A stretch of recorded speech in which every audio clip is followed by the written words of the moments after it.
Dieu différemment par nos actions, par notre façon d'être, par nos façons de nous comporter. Père, nous venons de toi et nous retournons en toi. Alors accomplis pleinement ta parole dans nos vies. Accomplis pleinement ta parole pour l'Église. Accomplis pleinement la puissance de ta parole au travers des vases que nous sommes, ô Dieu. Nous te célébrons pour ce jour que tu as rendu possible. Parce que ce matin, Père, beaucoup sont là dans les cimetières avec des vœux, avec des prières, avec des visions, avec des projets non accomplis. Ils n'ont pas pu se réveiller ce matin parce que, Père, ce péage appelé mort les a pris en chemin. Mais à nous, la force nous a été redonnée ce matin de ne pas regarder à nos incapacités, de ne pas regarder à nos problèmes, quels qu'ils soient, de ne pas regarder à nos échecs d'hier.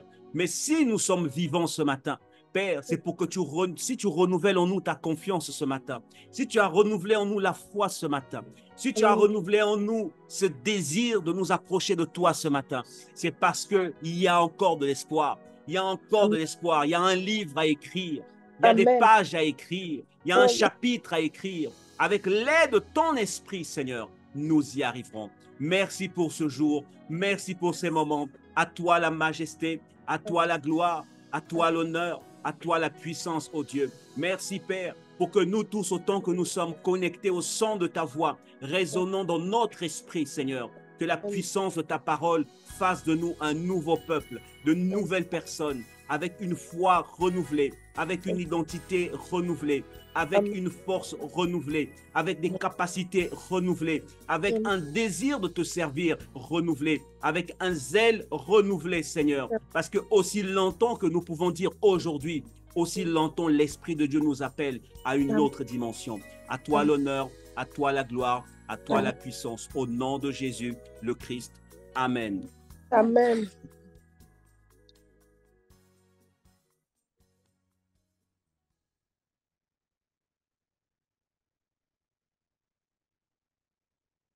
Amen.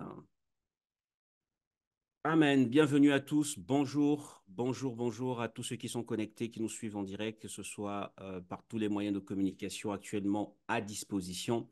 Bienvenue, nous sommes donc en direct. On est le 25, dimanche 25 février 2024. Nous sommes ensemble jusqu'à midi. Aujourd'hui, nous sommes ensemble jusqu'à midi. C'est encore un nouveau jour. C'est un jour que le Seigneur a permis. C'est un jour que le Seigneur a permis. Et si le Seigneur l'a permis, c'est parce qu'il a un objectif, c'est parce qu'il a un but. Et aujourd'hui, nous voulons continuer à découvrir justement ces buts. Nous voulons continuer à naviguer dans la compréhension parce que comme nous le savons déjà, l'être humain est une ingénierie complexe dans sa biologie, dans sa fonction moléculaire.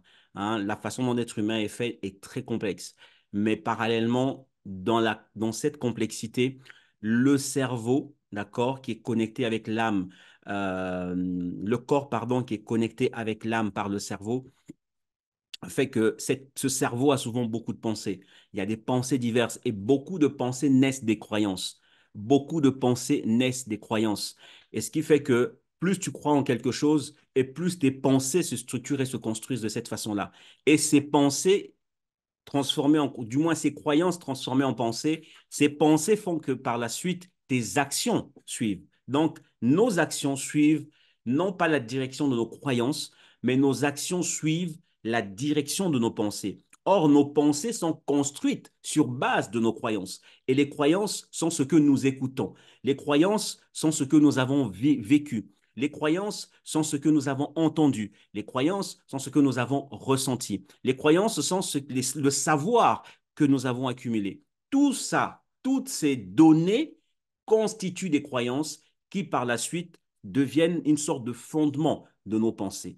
Tel que nous pensons, tel nous agissons. C'est ce que la Bible également le dit dans les Écritures. Donc, aujourd'hui, nous voulons débuter une nouvelle série. Nous avons fait une série il y a quelque temps qui parlait depuis le début du mois, le début de l'année, nous avons commencé cette série de voyages vers la transformation intérieure, où nous avons parlé de beaucoup d'éléments, beaucoup de choses, et nous pouvons voir déjà quel impact ces quelques ressources ou quelques enseignements ont commencé à avoir dans la vie des uns et des autres. Et nous bénissons Dieu pour cette visitation puissante. Et nous avons terminé dernièrement avec le voyage, du moins une vue, un panorama de la vie de Job, où nous avons scanné la vie de Job, voyant quelle est l'attitude. Nous avons parlé des tentations, nous avons parlé des épreuves, nous avons parlé de comment tenir face à ces circonstances, ces événements. Nous avons parlé de la transition divine, passer d'un état à un autre, passer d'une saison à une autre.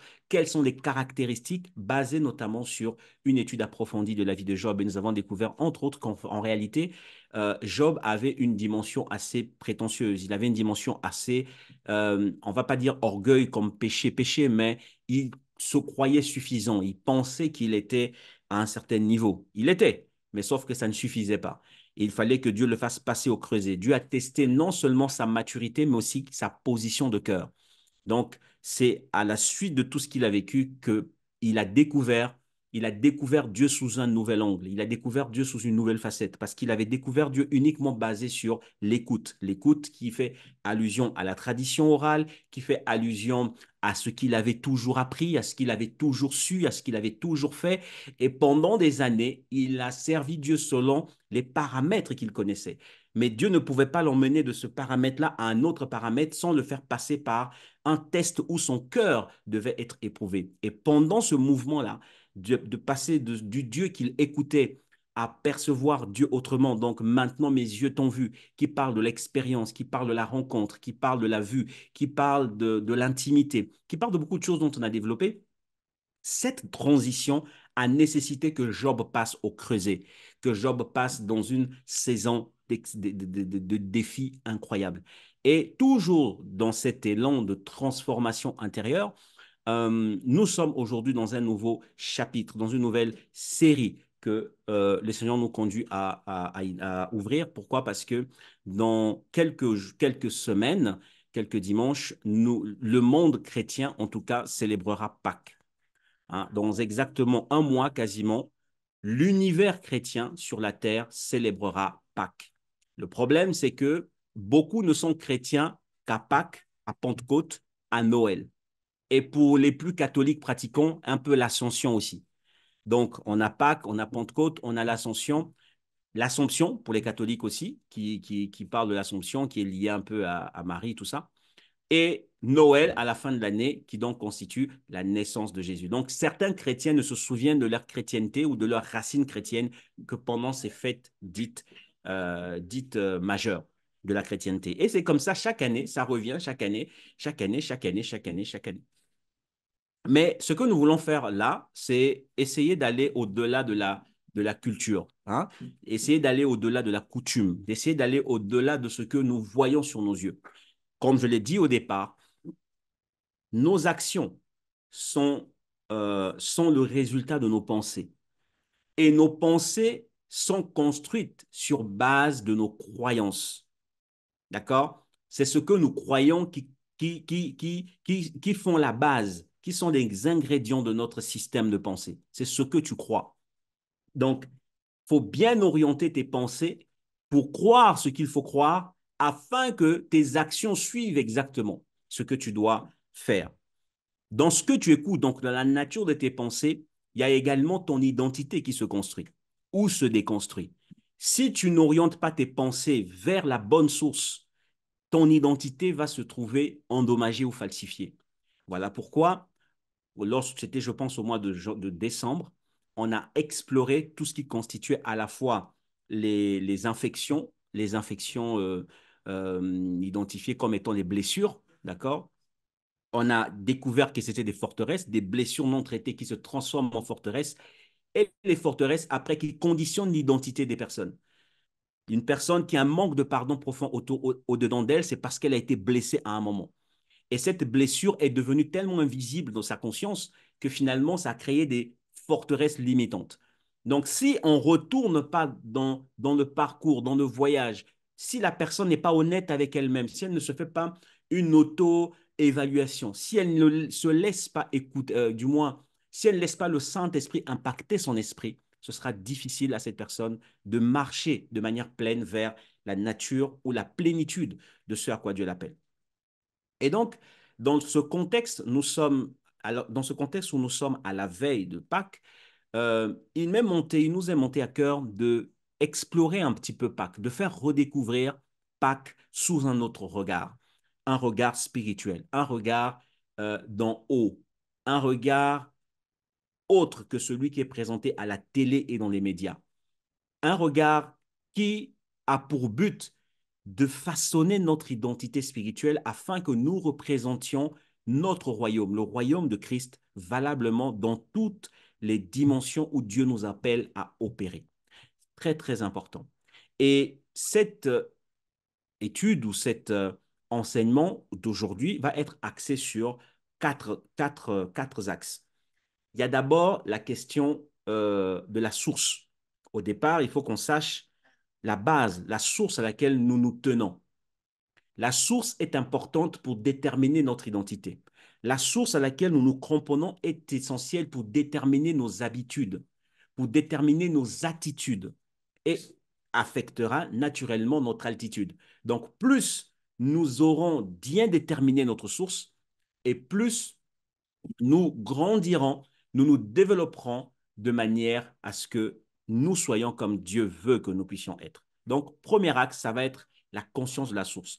Deuxième axe, ça va être les faits historiques. Là, je parle de ce chapitre que nous allons voir aujourd'hui parce qu'il y a à peu près, durant chaque dimanche, jusqu'à la fin du mois de mars, d'accord, jusqu'à Pâques, nous explorons comme ça des chapitres bien spécifiques liés ou connectés à la réalité de la Pâque. Parce que la Pâque, ce n'est pas juste une fête. La Pâque, ce n'est pas juste un moment où on va manger des chocolats, hein, pour certains. La Pâque, ce n'est pas ça. La Pâque, c'est beaucoup plus que ça. Et donc, nous allons l'explorer durant 4 dimanches et décomposer en plusieurs chapitres. Et aujourd'hui, nous voyons le premier chapitre. Ce chapitre qui s'intitule Pâques versus Pâques, avec S à la fin. C'est deux mots qui paraissent semblables, mais qui renvoient à des philosophies différentes. Donc aujourd'hui, où nous allons donc développer sur le premier chapitre, ou chapitre 1, Pâques versus Pâques, avec S, nous allons donc explorer la conscience de notre source, les faits historiques, d'accord? Les faits historiques. Ensuite, les réalités spirituelles derrière ces faits historiques réels. Et enfin, les implications prophétiques de ce que ça veut dire. Donc, d'abord le point de départ, c'est notre conscience. En tant qu'enfant de Dieu, en tant que fils du royaume, en tant que disciple de Christ, nous sommes censés déjà avoir une base. Lorsque nous explorons comme ça tous les événements, toutes les fêtes ou toutes les situations qui arrivent sur la terre, il faut qu'il y ait d'abord une base. Aujourd'hui, alors que nous sommes à la veille d'entrée du mois de mars, le mois de mars, très souvent, ici en Europe en particulier, évoque 4 choses principalement. Très souvent, ce n'est pas systématique, mais très souvent. Le mois de mars, c'est d'abord le changement d'heure. Hein? En Europe, ici en France, je vais parler pour le cas actuel de la France, le mois de mars, le mois où on change d'heure. On passe de l'heure d'hiver et on entre en l'heure d'été. Donc, en gros, la saison a changé. Nous entrons en été. Mais sauf que l'été ne se fait pas en changement brutal. Il y a une saison de transition qui s'appelle le printemps, où petit à petit, on apprend à quitter le froid pour petit à petit entrer dans la chaleur. Et donc, le mois de mars est un signal, comme ça, le mois de mars, on voit un signe, on voit des signes pour dire que la saison a changé. Le premier signe, c'est le changement d'heure. Le deuxième signe que le mois de mars nous renvoie souvent, c'est que c'est Pâques, avec un S. Parce que vous verrez, partout dans la plupart des commerces maintenant, tout va être en mode rouge, on va voir des chocolats, on va voir des lapins, on va voir, donc c'est les dimanches, le dimanche de Pâques, c'est aussi le dimanche de la chasse aux œufs.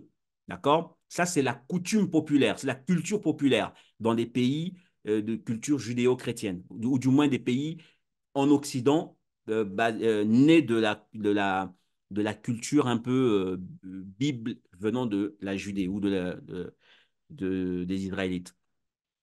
Donc, je reprends, le changement d'heure, on a Pâques avec ce que ça implique, donc la chasse aux œufs, mais aussi, il y a ce qui s'appelle le lundi de Pâques.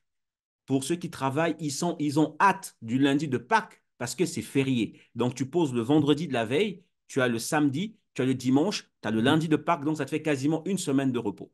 Donc, Pâques, ce n'est pas juste un moment pour les chrétiens, hein. C'est aussi, même si tu es musulman, tu es bouddhiste, tu ne crois pas en Jésus comme les chrétiens le croient, mais tu attends avec hâte le lundi de Pâques parce que sûr et certain, tu vas être de repos ce jour-là, normalement. Pour ceux qui sont en roulement, ils sont au repos. Donc, il y a ce changement-là de saison, mais le mois de mars, c'est aussi un mois particulier pour les catholiques parce que c'est le mois du carême. Parce qu'on décide de Pâques, ou du moins Pâques est l'aboutissement de 40 jours de jeûne, qui s'appelle carême chez les catholiques. Chez les musulmans, ils ont le ramadan, un mois qui s'appelle ramadan, c'est un mois, hein. Moi, je ne savais pas que c'était un mois. Comme nous, on dit janvier, février, mars, ils ont un mois qui s'appelle ramadan. Moi, je pensais que ramadan, c'était le nom de l'activité spirituelle qu'ils faisaient de jeûne, qui s'appelait ramadan, mais non, c'est le mois qui s'appelle ramadan. Or, dans notre contexte, euh, Pâques, c'est beaucoup plus. Et je disais tout à l'heure, pardon, que carême, le mois de mars, c'est aussi le carême pour donc les catholiques. Euh, L'aboutissement de 40 jours de jeûne se clôture sur la semaine sainte, celle qui précède Pâques, et ensuite c'est Pâques, et après ça continue avec les autres fêtes qui arrivent derrière. Le problème, c'est qu'au milieu de toutes ces réalités, beaucoup de chrétiens ignorent la subtile différence qu'il y a entre la fête judéo-chrétienne Pâques sans S à la fin et la fête dite païenne avec le S à la fin. Parce qu'il y a une fête qui est de culture juive et chrétienne, qui s'appelle Pâques, il n'y a pas de S, et il y a une autre fête qui est païenne, celle-là, avec un S à la fin. Maintenant, nous allons explorer, donc, nous allons essayer de voir de manière concrète, décortiquer euh, ces nuances-là. Ces nuances viennent d'où? Afin que chacun d'entre nous puissions enlever de notre esprit toute potentielle source de confusion parce que beaucoup ont de la confusion. Quand ils écrivent même Joyeuse Pâques, parce que beaucoup vont écrire ça là sur leur mur Facebook, sur leurs réseaux sociaux, dans les lettres, dans les courriers, dans les échanges. Et au lieu d'écrire Pâques avec sans S, ils vont le mettre avec S. Mais dans leur philosophie, ils se disent que c'est la même chose. Le problème, c'est que ce n'est pas pareil. Ce n'est pas pareil. Mais avant d'aller plus loin, je veux poser d'abord cette base. Cette base, c'est la source à laquelle nous sommes connectés. Et cette source, tire, du moins notre source, la conscience de la source à laquelle nous sommes connectés vient de deux passages. Vient de deux passages. Parce que si on n'est pas conscient de la source à laquelle nous sommes connectés spirituellement, ça altérera notre fonctionnement. Nous pourrons poser des actions qui paraîtront anodines, qui paraîtront banales, mais ces actions posées auront un impact sur la nature de la foi que Dieu veut que nous puissions avoir. Très important. La première source, le premier texte ou le premier verset, la première écriture qui nous rappelle notre source d'origine, c'est 1 Pierre, chapitre 1, du verset 3 au verset 9. 1 Pierre, chapitre 3, 1 Pierre, chapitre 1, du verset 3 au verset 9. Le deuxième texte, c'est celui-là qu'on va lire ensemble, Romains, chapitre 12, du verset 1 au verset 2. Romains, chapitre 12, du verset 1 au verset 2. Ce texte, la version que j'ai, c'est la version Summer, que j'ai estimée bonne pour la compréhension de chacun d'entre nous. Ce texte dit quoi? Je vous invite donc, frères, à cause de cette immense bonté de Dieu, à lui offrir votre corps comme un sacrifice vivant, saint et qui plaise à Dieu. Point. Ce sera là de votre part un culte spirituel. Verset 2. Ne vous laissez pas modeler par le monde actuel, mais laissez-vous transformer par le renouvellement de votre... Pardon, donne-moi un verre d'eau, s'il te plaît.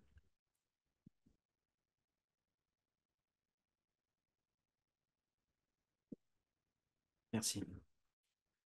Ne vous laissez pas modeler par le monde actuel, mais laissez-vous transformer par le renouvellement de votre pensée pour pouvoir discerner la volonté de Dieu, qui est bon, ce qui lui plaît et ce qui est parfait.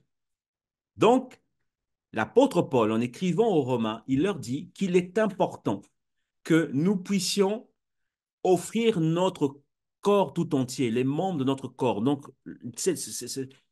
notre corps l'offrir à Dieu.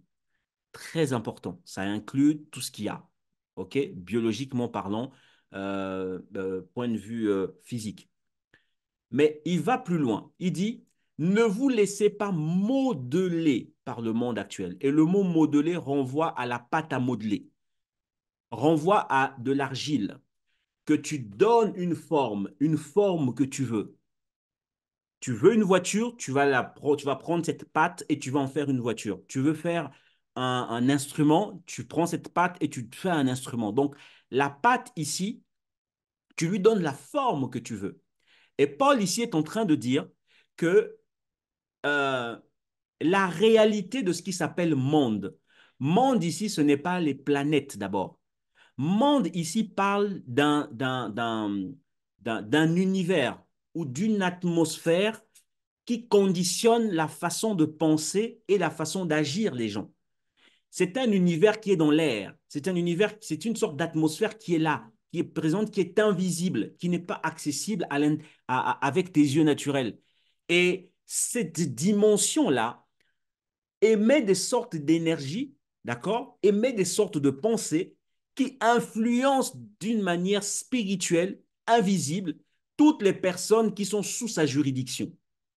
Que tu sois conscient ou pas, que tu en veux, que tu sois pardon, je veux dire que tu sois, euh, euh, il ne fait pas de favoritisme.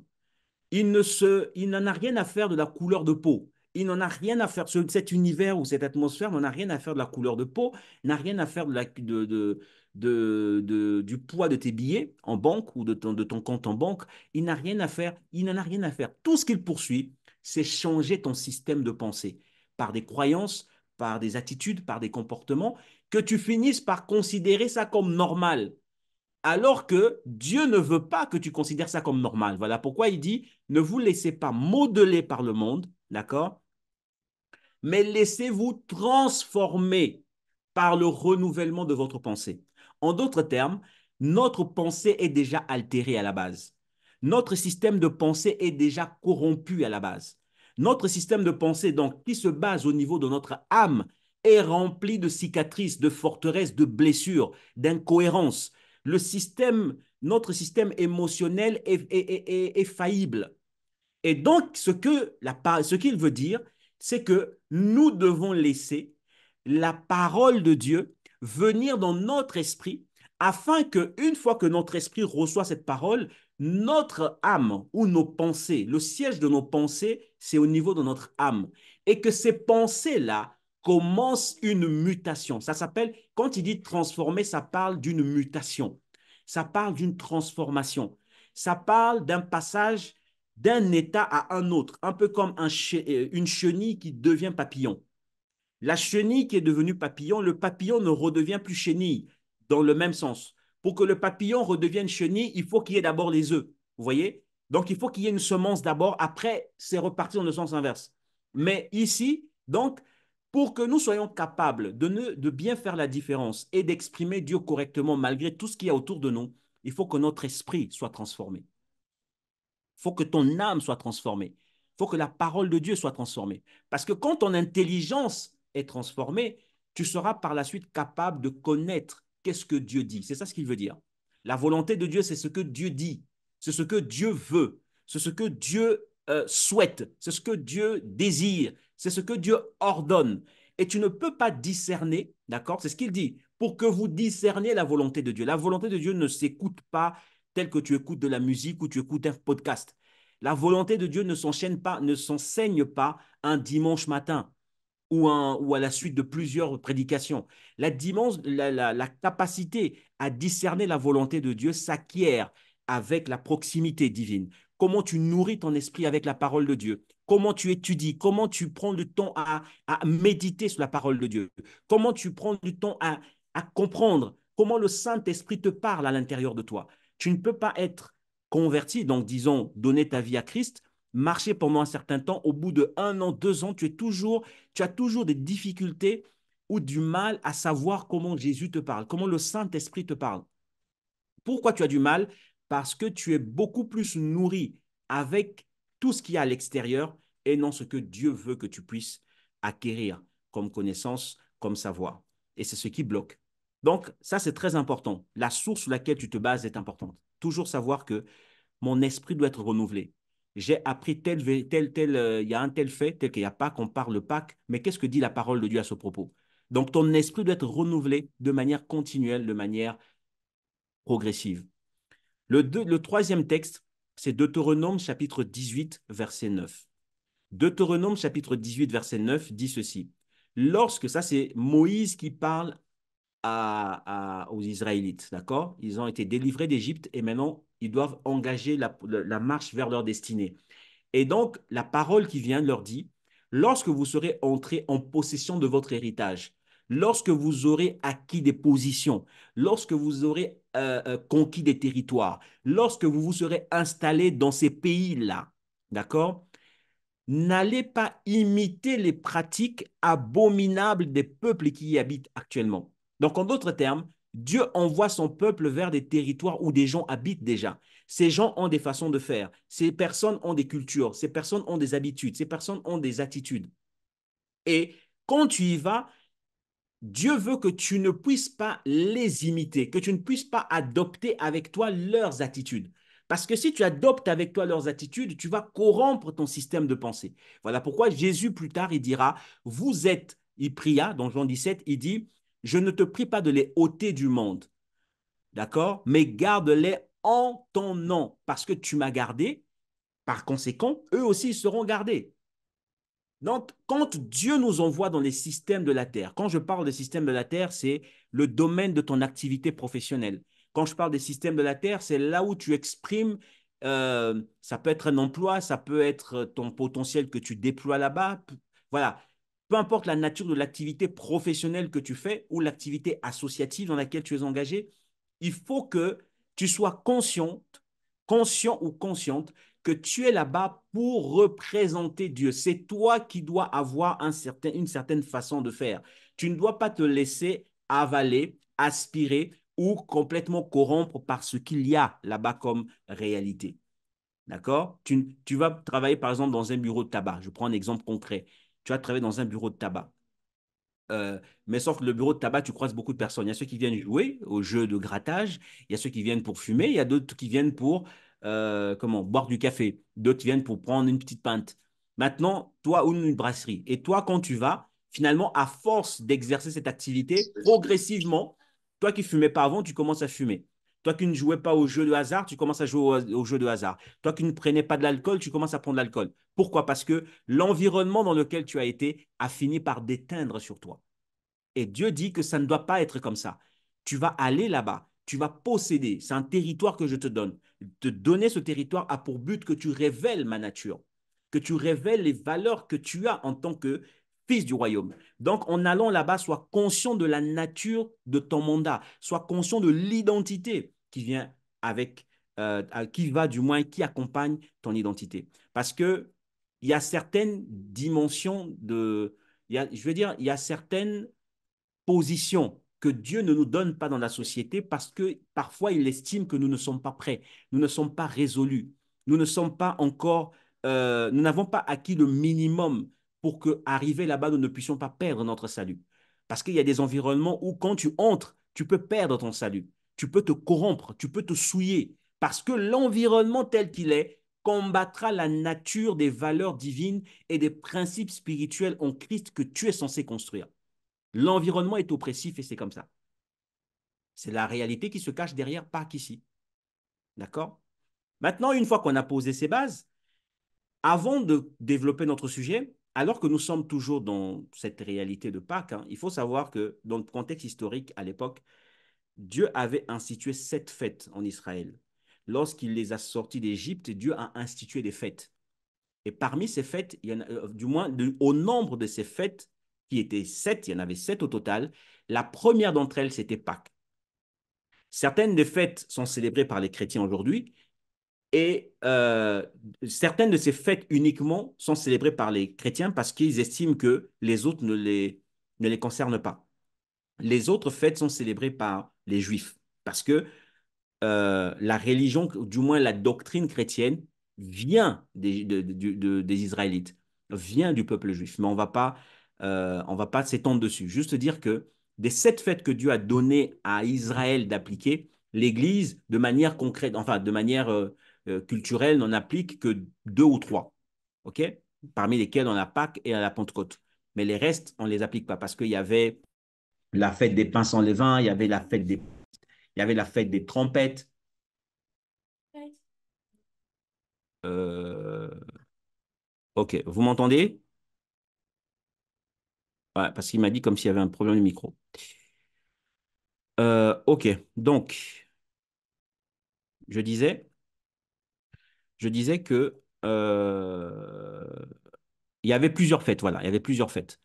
Il y avait plusieurs fêtes. Et de ces fêtes, il y avait la fête donc de la Pâque, il y avait la fête des pains sans levain, il y avait la fête des prémices, il y avait la fête des semaines, il y avait la fête des trompettes, il y avait la fête des expiations, il y avait la fête des tabernacles et aussi la Pentecôte que nous célébrons, qui est une fête qui parle de la moisson, qui vient donc plusieurs jours après la fête de la Pâque. Et donc, Dieu, dès que ce peuple entre en possession de sa terre, décide comme ça d'encadrer la façon dont il devait vivre, hein, la façon dont il devait vivre. Et de cette façon de vivre, donc Dieu leur donne des règles à suivre et des règles à ne pas suivre. Et quand ils arrivent sur le terrain, ben, il y a des choses, il y a des fêtes qui se pratiquent là-bas. Eux aussi, ils ont leurs habitudes, ils ont leur culture, ils ont leurs fêtes. Mais Dieu dit, tes fêtes à toi sont à toi. Ça, c'est des fêtes que moi, je veux que tu pratiques. Mais pratiquer ces fêtes, ce n'est pas de manière religieuse. Ces fêtes avaient pour but de se connecter à des réalités spirituelles vivantes qui devaient continuer à être nourries à l'intérieur d'eux. Voilà pourquoi pour Dieu, la fête n'a pas la même connotation. Du moins, quand tu es en Dieu, une fête n'a pas la même connotation, n'a pas les mêmes implications spirituelles que quand tu es dans une fête dans le monde. Dans le monde, c'est juste une fête. Voilà, tu vas, tu te réjouis, ça fait du bien à la chair, ça fait du bien à ton âme, et puis voilà. Mais quand tu es en Dieu, une fête te connecte toujours à une réalité de qui est Dieu, une réalité de ce que Dieu a fait, une réalité de ce que Dieu veut accomplir, une réalité de ce que tu n'es pas de ce monde. Donc, une fête en Dieu a une autre puissance, a un autre impact qu'une fête qui ne se fait pas en Dieu. Donc, quand on est ici dans le contexte de Pâques, Pâques sans S, d'accord? Pâques sans S font référence à quoi? Ça, quand on dit Pâques, en tout cas, sans S, ça nous fait penser à un calendrier, d'accord? D'abord, la question du calendrier, parce que pour la petite histoire, la fête de Pâques dans le calendrier que nous avons a été mise en place sur base des calculs de la Lune à l'origine.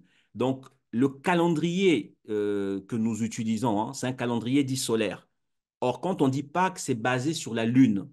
Le calendrier que Dieu a donné aux humains, c'est un calendrier lunaire. Voilà pourquoi la plupart des religions utilisent les calendriers lunaires, selon que ce soit la pleine lune, la petite lune, etc. La lune croissante, la lune moitié, moitié de la lune, tout ça. Donc, c'est la lune qui conditionne les climats sur la Terre. Ça, c'est ceux qui sont dans la plupart des religions, c'est comme ça que c'est fait. Et Pâques, d'ailleurs, tire un peu son, tire un peu sa mise en place dans notre calendrier basé sur la Lune. Donc, quand on dit Pâques, il y a la notion du calendrier qui revient. Quand on dit Pâques, c'est aussi que la Pâques a été pour la première fois initiée lors des 10 plaies dont l'Égypte a été frappée pour libérer le peuple. Parce que la Pâques était l'une des, on va appeler ça quoi, l'un des antidotes, voilà le mot, un des antidotes que Dieu a donné à son peuple d'appliquer pour pas que la 10e plaie puisse les frapper.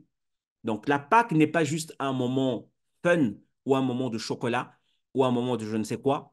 Quand on dit la Pâque, il faut avoir à l'esprit que c'est la technologie que Dieu a donnée à son peuple pour pas que la mort qui frappait les premiers-nés des Égyptiens puisse les toucher.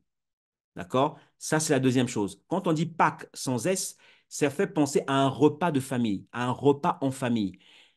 Pâques, c'est un repas, c'est un moment de partage avec ceux avec qui on est lié, ceux avec qui on est connecté dans un voyage vers la destinée. C'est ça, Pâques. Pâques n'est pas un moment où on va juste se remplir de gloutonnerie. Pâques, c'est un moment où nous mangeons, nous partageons un repas en vue du voyage. Le voyage en Christ, le voyage dans un mouvement avec Dieu, le voyage dans plusieurs étapes en tant que famille spirituelle. Donc, c'est ça, Pâques. Pâques, c'est aussi la clôture d'une phase pour entrer dans une nouvelle phase. Donc, quand on dit Pâques, le fait que ça revienne chaque année, c'est nous rappeler qu'il viendra un moment dans le futur où ce temps s'arrêtera.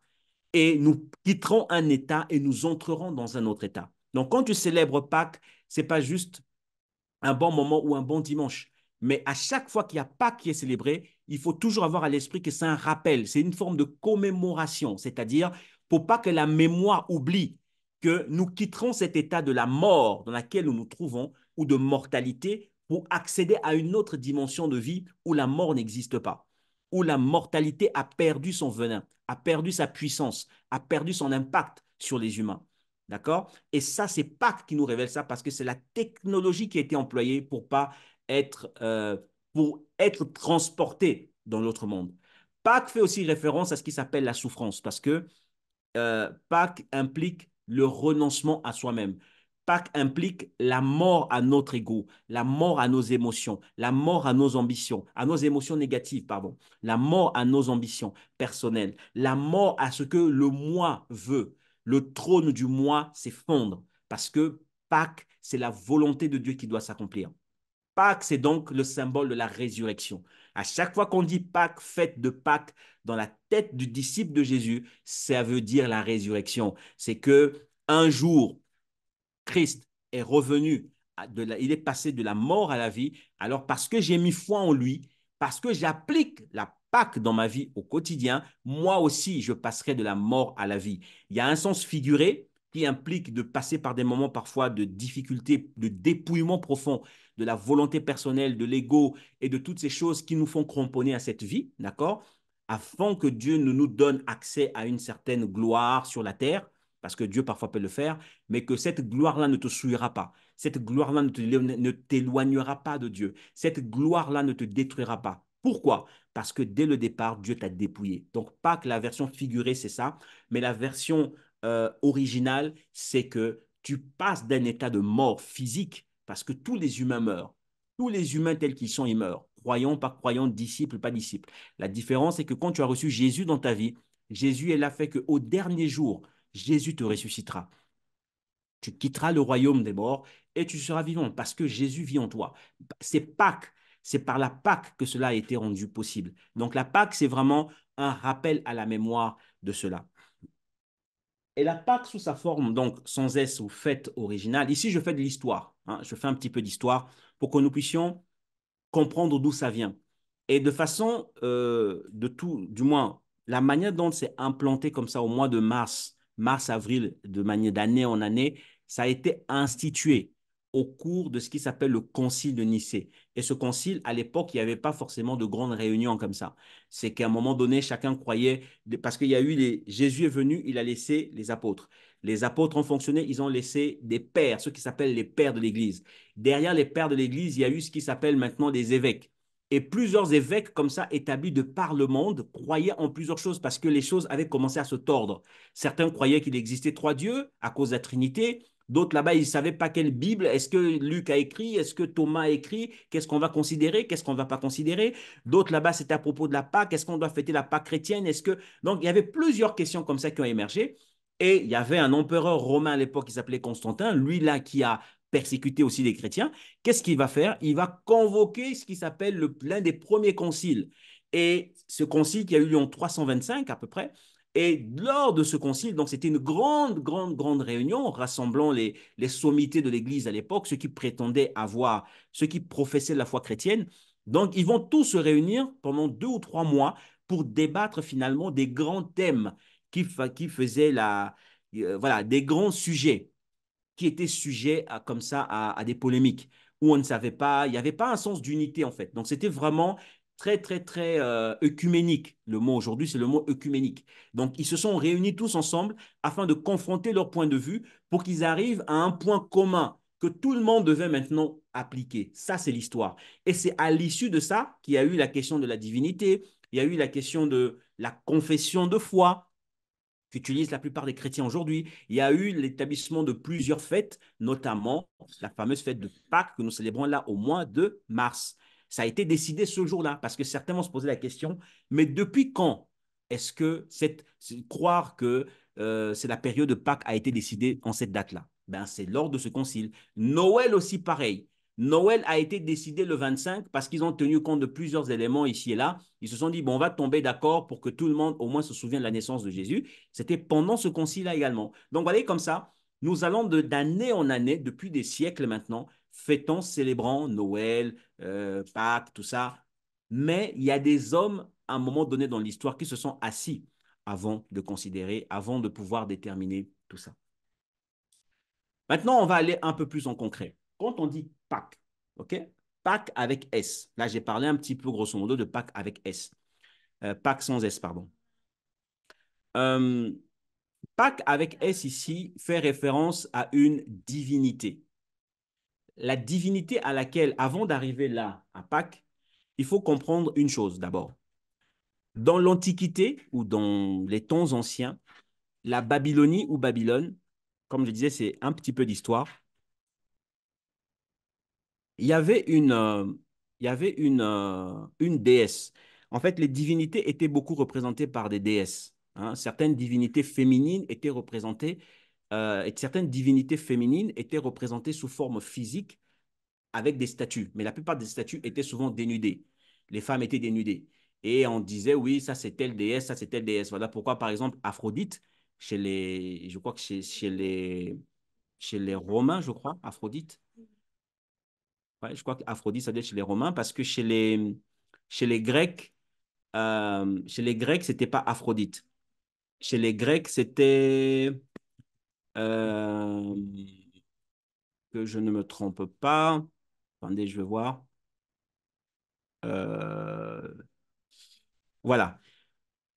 Chez les Grecs, il y avait Vénus, d'accord? Il y a Vénus, il y a Aphrodite et il y a Ishtar ou Isht. Ishtar, Ishtar, Vénus, Aphrodite, tout ça, ce sont des divinités qui représentent un petit peu ils sont des figures un peu de ce qui s'appelle le romantisme, hein, qui symbolise l'amour, qui symbolise voilà, la beauté, la fécondité. OK? Donc, et à l'époque de la Bible, à l'époque où les Juifs habitaient là où ils habitaient, Canaan, tout ça, les Cananéens, donc les peuples qui étaient là-bas, adoraient en celle qui s'appelle Astarté. Et vous voyez que même lorsque Élie va arriver, va combattre Baal, les idolâtries qu'ils vont avoir, Jérémie va apparaître, va dire vous êtes des peuples idolâtres parce qu'ils croyaient en des divinités. Ces divinités-là, c'était des Astartés, c'était des Baals et tout ça. C'est que toutes ces divinités-là représentaient ou incarnaient la réalité de ce qui s'appelle l'amour éros. Il représentait la beauté, il représentait la fécondité. Et quand on voit tout ça, ça entoure. Quand on voit tout ça, ils accompagnaient avec eux un sens élevé de vie débridée, en fait.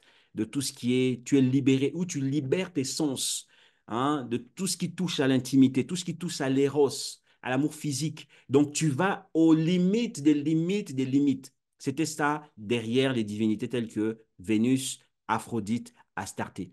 D'accord? Maintenant, pourquoi j'en parle? Parce que Internet aujourd'hui, d'accord, Internet aujourd'hui a voulu nous emmener à célébrer une fête qui en réalité est corrompue. Quand on va lire des articles sur Internet, on va se dire que Pâques sans S est la même chose que Pâques avec S. Et ceux qui développent les sujets, j'ai encore même lu ça ce matin, ils développent les sujets en pensant que c'est la même chose.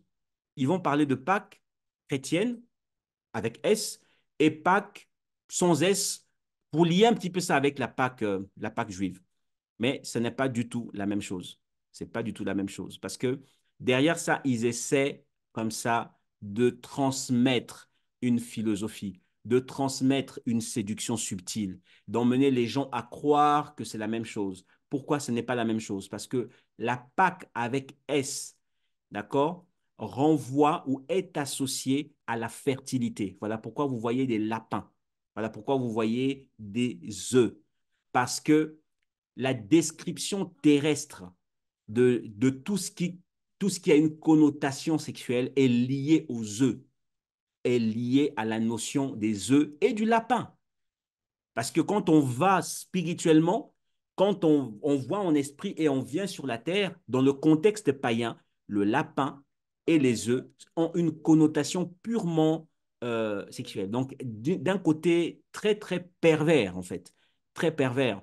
Et ce côté-là, cette croyance-là, pardon, remonte à l'époque babylonienne, l'époque où la Babylonie a existé. Nous sommes aujourd'hui dans une ère dite numérique, avec les pays développés tels qu'ils ont, mais les anciennes civilisations, notamment la civilisation babylonienne, avaient comme ça des croyances très fortes, avaient comme ça des divinités très fortes auxquelles elles croyaient. Donc, quand tu mets ta foi ou quand tu te mets à croire en cette Pâque qui a le S à la fin, derrière, il y a une divinité qui agit. La divinité, c'est Vénus, c'est Aphrodite, c'est Astarté, c'est Ishtar. Donc, le but, c'est de corrompre davantage les gens et de détourner l'adoration qui est censée aller vers Dieu, mais de l'amener vers lui, qui est euh, qui n'a rien à voir avec ce que Dieu veut que nous puissions faire.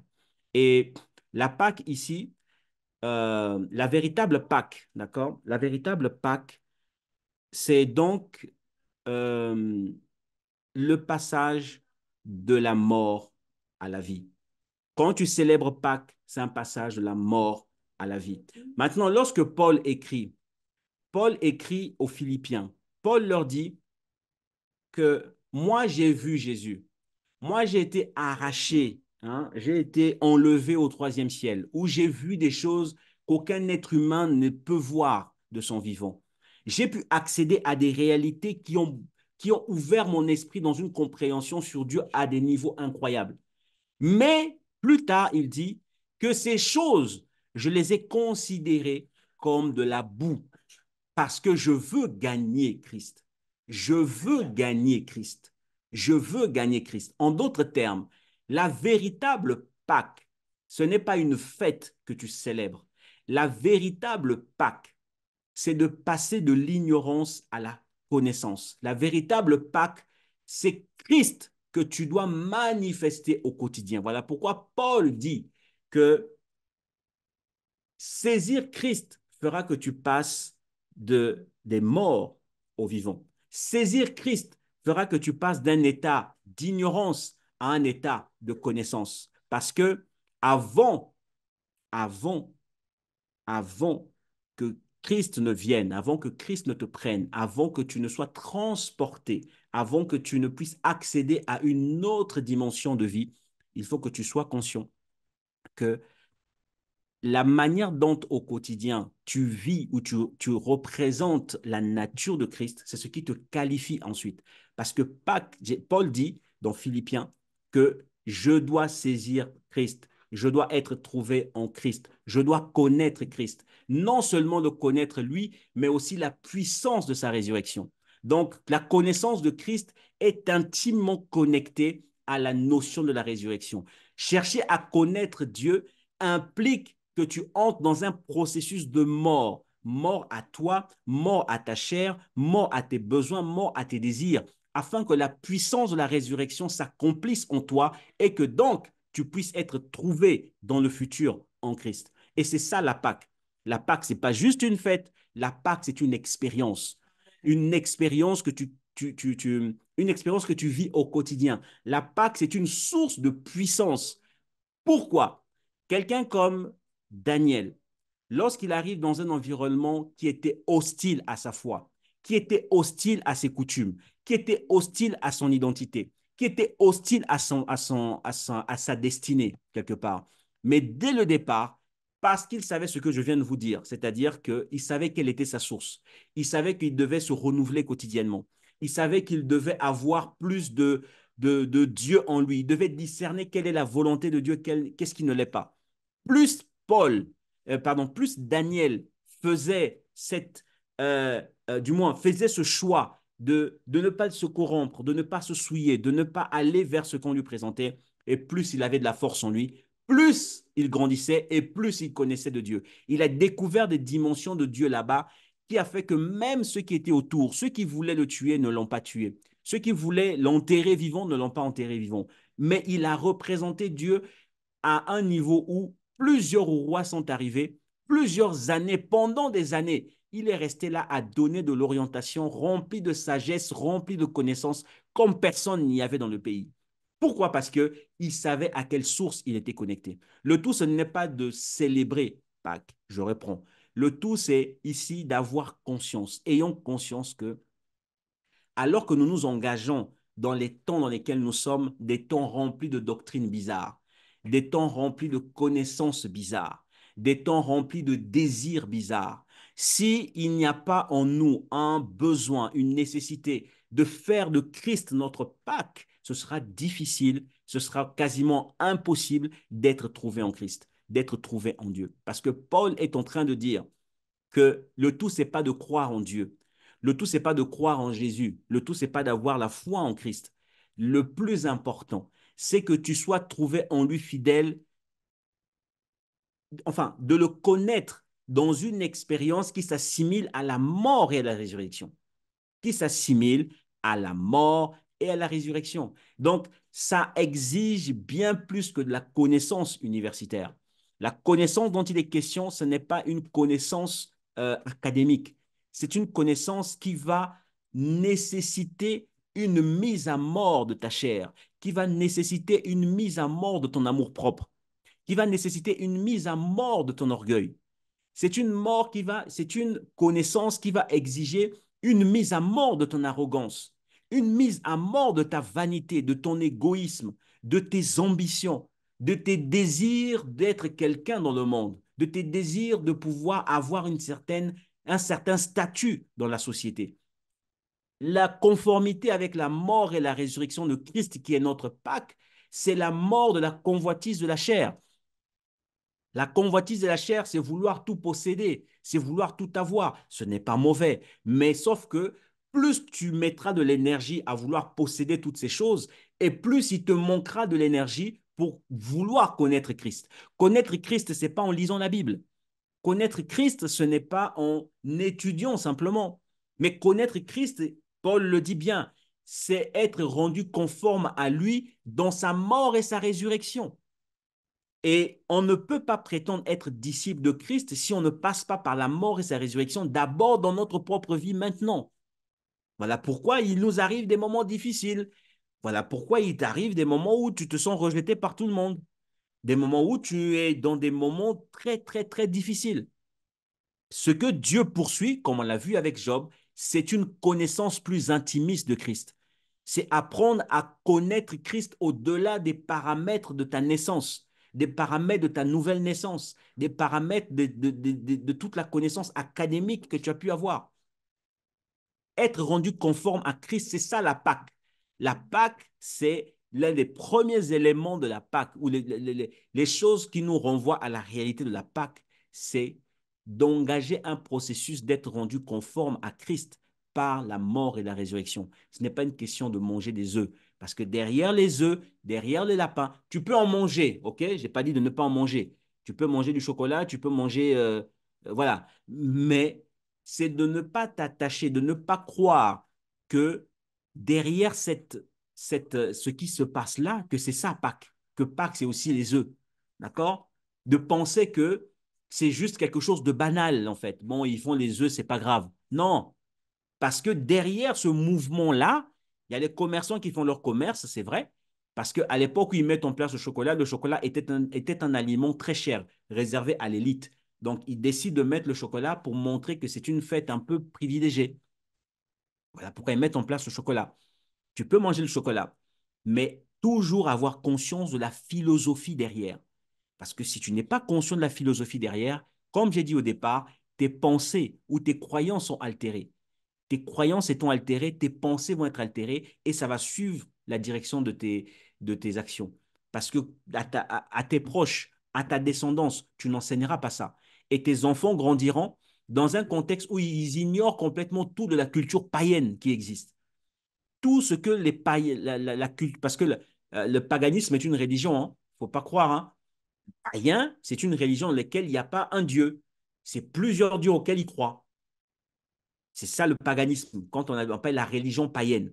Les païens sont aussi des croyants, mais sauf que soit ils croient en eux-mêmes, soit ils croient en plusieurs dieux différents, qui n'est pas le Dieu unique. Il n'est pas le Dieu unique. Donc, le but ici, c'est qu'il y a des philosophies différentes. En quelle philosophie choisis-tu de croire? En la philosophie qui progressivement est en train de communiquer du moins en une doctrine qui progressivement communique une philosophie néfaste, négative, impure, afin que ta descendance, ceux qui viendront après toi, puissent progressivement s'éloigner de la connaissance du Dieu véritable. Parce que la subtilité, c'est qu'après, ils avancent dans le mixage. Ils avancent en pensant que c'est Dieu, en pensant que c'est normal, en pensant que c'est bon. Mais le problème, c'est qu'en le faisant, ils sont ignorants que finalement, le culte que Dieu demande d'eux n'est pas agréable. Le culte que Dieu nous demande, c'est un culte basé sur la connaissance de qui il est réellement. Donc, il veut que les choses soient faites de manière pure, en comprenant que la Pâque, implique la mort et la résurrection de Christ aujourd'hui. Mais s'il n'y a pas cette conscience de la mort et de la résurrection de Christ dans notre dynamique à vouloir exprimer la Pâque, nous avons déjà mal démarré. Nous avons déjà mal commencé. Donc, quand tu fêteras Pâques en 2024, sois conscient que d'abord, Pâques, c'est tous les jours.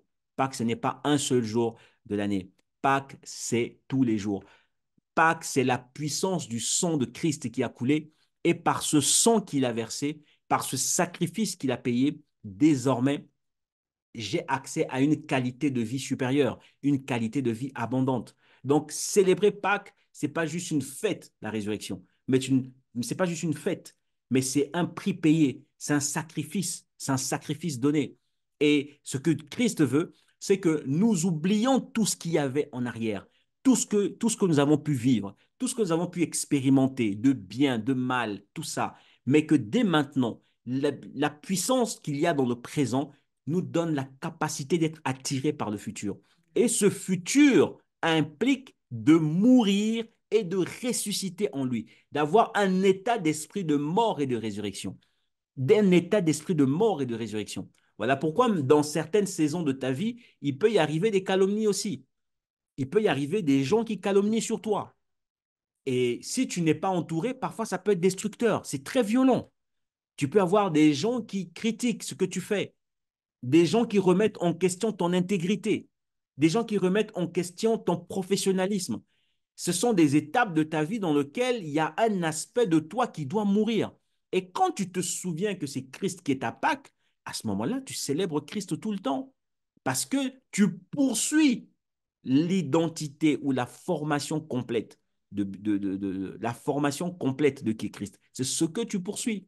Et si tu n'es pas engagé dans cette poursuite, si tu n'es pas engagé dans ce besoin, dans ce désir de vouloir t'accomplir, de laisser Christ accomplir son œuvre parfaite en toi, c'est compliqué. Parce que, comme on l'a chanté, comme on l'a déclaré au tout début dans ce cantique, qui dit que Dieu est le Dieu qui a fait la terre et le ciel. Et Dieu, c'est un Dieu des œuvres parfaites. Et si Dieu, c'est un Dieu des œuvres parfaites, nous, en tant que son œuvre, nous devons également être parfaits. Nous devons nous accomplir parfaitement en lui. Tu dois t'accomplir parfaitement en lui. On ne mettra jamais, on ne dira jamais assez, on n'en parlera jamais assez.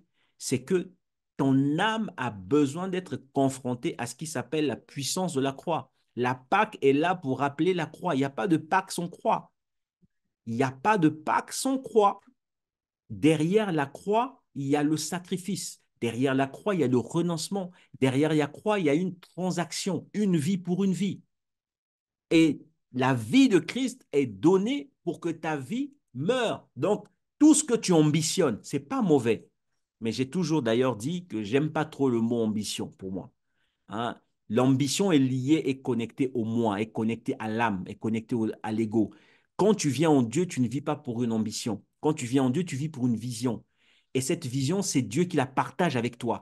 Il t'invite à prendre part à un plan. Il t'invite à accomplir une destinée. Il t'invite à accomplir un but. Et pour que cela soit rendu possible, il libère une technologie qui s'appelle la Pâque. Tu ne peux pas entrer, on ne peut pas entrer en possession de notre héritage, on ne peut pas accomplir les desseins de Dieu, on ne peut pas accomplir les œuvres parfaites qu'il a préparées pour nous si nous ne comprenons pas que c'est Christ qui est notre Pâque et que nous devons la vivre au quotidien. Nous devons vivre la Pâque au quotidien. Ce n'est pas un jour de l'année, ce n'est pas un mois de l'année, mais c'est tous les jours. Pourquoi? Parce qu'il y a un renoncement, il y a une mutation, il y a une transformation. Donc, même lorsque tu es dans une saison où tout le monde te fuit, un peu comme Jésus. le jour de sa résurrection, tout le monde est parti. Tout le monde est parti. Il s'est retrouvé tout seul. Parfois, se retrouver tout seul est une saison dans laquelle tu passes et Dieu veut te dépouiller de cette dépendance des fois que tu as envers les gens. Dieu veut que tu apprennes à fixer tes yeux sur lui parce que tu as une grande destinée, parce que tu as un grand but. Parfois, il arrive des temps où tu te sens seul. Mais le but, c'est pas que tu finisses seul. Le but, c'est pas que tu sois seul. Le but, c'est que tu comprennes que dans ce temps-là, il y a deux choses à faire. D'abord, apprendre à dépendre de Dieu, hein, et ensuite, que tu as besoin aussi d'une famille. Tu as besoin d'une famille. Tu as besoin d'une famille parce que personne n'a été créé pour vivre seul.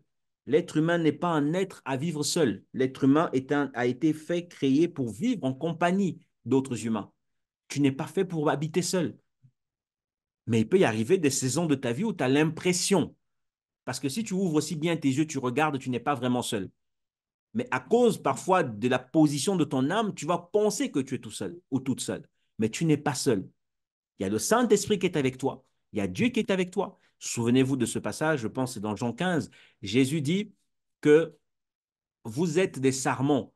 Vous êtes des branches, moi je suis le sarment. Et chaque branche doit porter des fruits. Mais sauf que pour qu'il porte des fruits, on doit l'émonder. L'émonder signifie venir couper ce qui dépasse, couper ce qui n'est pas bon. Et quand le viticulteur vient couper, il est proche de toi.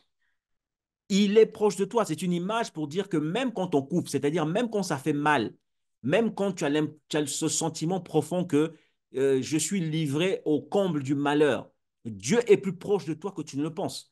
Mais le problème, c'est que tes yeux ne sont fixés que sur la douleur, sur le manque et sur le vide que crée ce qu'on vient de t'enlever. Mais tes yeux ne se fixent pas de manière saine et pure sur Dieu qui est à tes côtés et Dieu qui marche avec toi. Dieu qui est plus proche de toi que tu ne le crois. Donc, la philosophie du monde, la mentalité du monde, le but que le monde poursuit, c'est de ravir ton adoration. Le but que les divinités poursuivent, c'est de polluer l'atmosphère. Cette atmosphère ensuite conditionne la façon d'être, la façon de se comporter, la façon de vivre, la façon de faire et de poser des actions, la façon de considérer des choses comme normales. Il y a plein de choses aujourd'hui qui étaient considérées comme des véritables problèmes il y a des années. Il y a des années, c'était une façon de faire, une façon de penser qui était impure, une façon de penser, d'agir qui n'était pas normale. Mais aujourd'hui, si tu penses que ça, c'est pas bon, tu le dis en public, mais tu as des problèmes. Parce que la technologie avance, le monde avance, mais parallèlement, dans cette avancée technologique, il y a une corruption des semences. Il y a une corruption de la nature des vérités.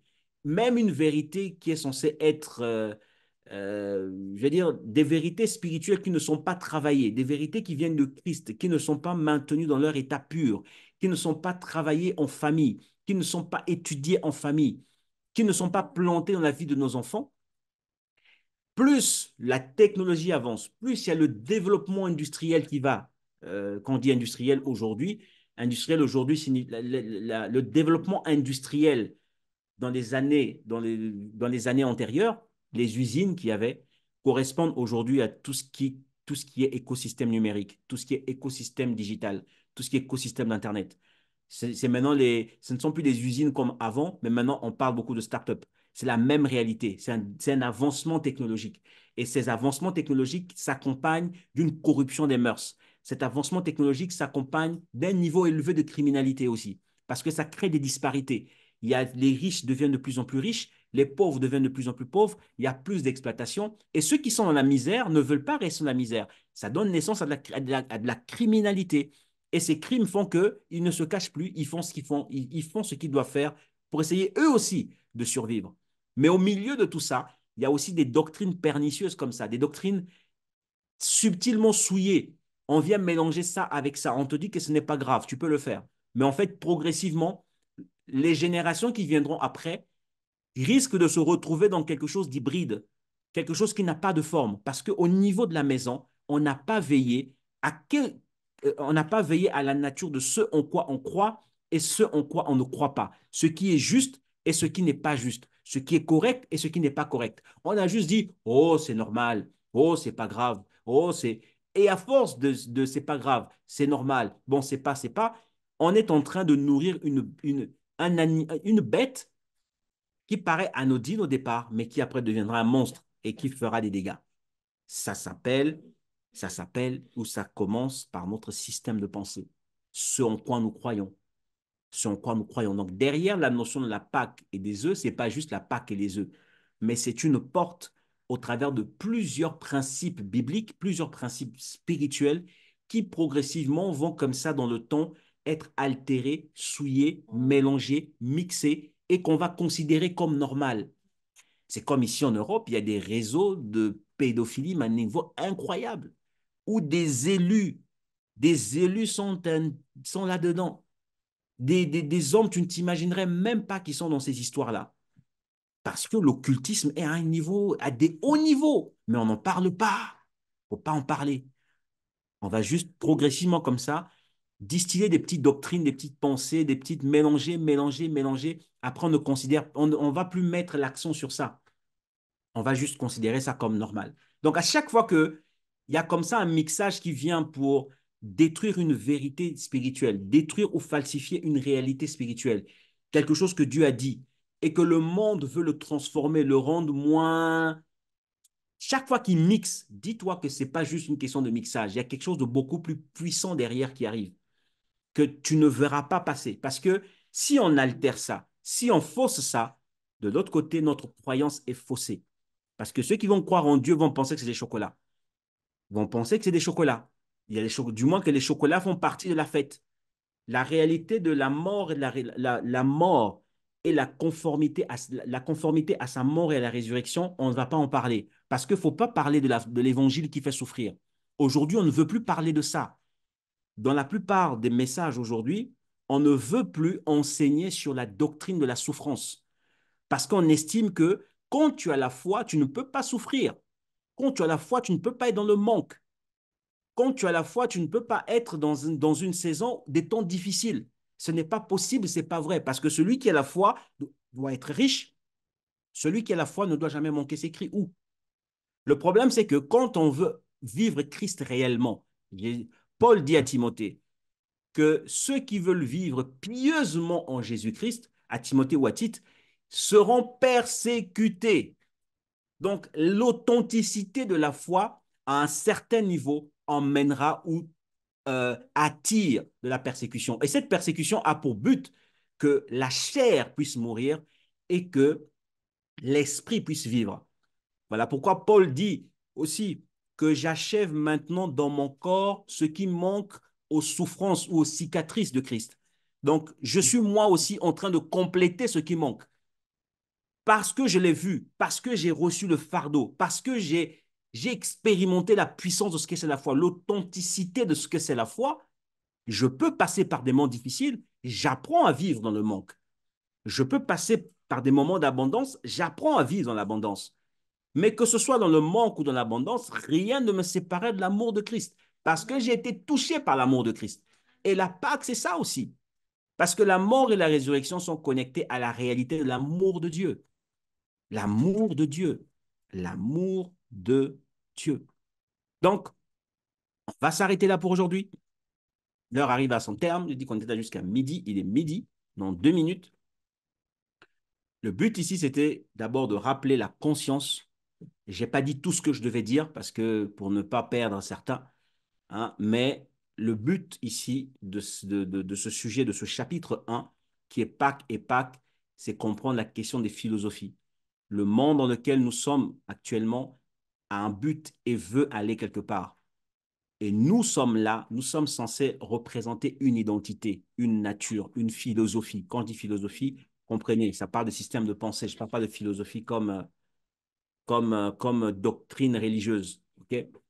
Et nous sommes censés avoir une façon d'être en tant que des fils de Dieu. Et par ça, nous devons veiller. Moïse est resté chez ses parents que quelques mois, quelques années, avant qu'il ne se retrouve dans la maison de Pharaon. Mais même dans la maison de Pharaon, sa source, c'était le lait des Hébreux. Ce n'était pas le lait des femmes égyptiennes. Le principe, c'est que quand tu es en Dieu, quand tu sais que tu viens de Christ, il faut savoir ce avec quoi tu es nourri pour ne pas te laisser falsifier, corrompre par ce que ton environnement te présente. Parce que si tu te corromps avec ce que tu écoutes, si tu te corromps avec ce que tu vois, tu ne pourras jamais accéder à la plénitude de l'identité et de la nature à laquelle Dieu t'a appelé. Donc, on va s'arrêter là. Voilà, que Dieu accompagne chacun, comme c'est la fin du mois de février, que Dieu garde vos familles, parce que la famille est l'élément important sur lequel Dieu compte, que Dieu garde vos familles, maintenez, maintenez, maintenez, maintenez, euh, faites ce travail d'identifier dans votre esprit ce qui peut polluer votre foi.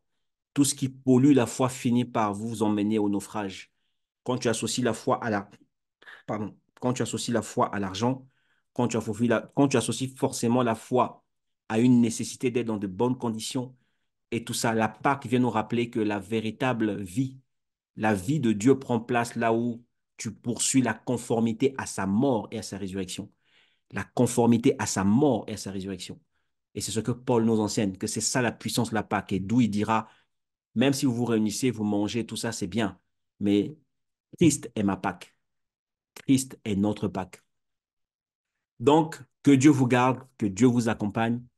Nous continuerons le chapitre, nous continuerons le dimanche prochain avec le chapitre 2. Aujourd'hui, c'était le chapitre 1 qui parlait de Pâques et Pâques.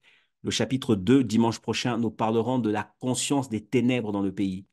Parce que lorsque la Pâque a été inaugurée, lors de la première Pâque, nous voyons que le pays a été rempli de ténèbres. Donc, d'un côté, il faisait très nuit, il faisait très sombre, les gens ne pouvaient pas travailler.